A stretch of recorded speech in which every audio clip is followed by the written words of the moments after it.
سوال یہ ہے کہ مسجد سے باہر نکلنے کا طریقہ کیا ہے اور مسجد کی حدود کیا ہے، کیا جوتی والی جگہ یا وہ جو گیٹ لگا ہوا ہے وہ؟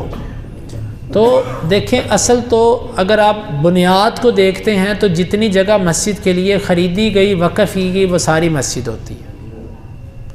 اور اگر آپ دوسرے مرحلے میں دیکھتے ہیں کہ نماز کس جگہ پہ پڑھی جاتی ہے، کیونکہ بعض دفعہ بعد میں نیت بدلنے سے حیثیت بدل جاتی ہے۔ جس طرح جگہ ساری مسجد کے لیے لی گئی لیکن اس میں سے لیٹرینیں بھی بنا لی گئی، اور مسجد میں تو لیٹرین نہیں ہوتی۔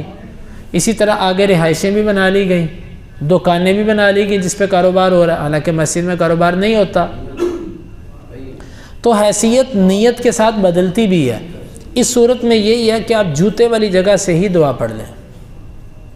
دونوں طریقے انشاءاللہ ٹھیک ہے، جوتے والی جگہ سے آپ دعا پڑھ لیں تو بھی ٹھیک ہے، باہر نکل کے پڑھیں۔ سر بزرگ کہتے ہیں کہ جی بایاں پاؤں جب ہم باہر نکالتے جوتی پہننے کے لیے، کہتے ہیں نہیں جی دایاں پہلے وہ جوتے کے اوپر رکھ لیں اور بایاں پھر جوتے میں ڈالیں، مطلب یہ کوئی حدیث میں ہے ایسی بات کہ نہیں؟ حدیث میں یہ طریقہ جو انہوں نے پوچھا ہے نا کہ مثال کے طور پہ بایاں پاؤں پہلے جوتے پہ رکھو، مثلا آپ کو بیک وقت مسجد سے باہر نکلنا ہے تو اس صورت کے اندر آپ کیا کریں گے؟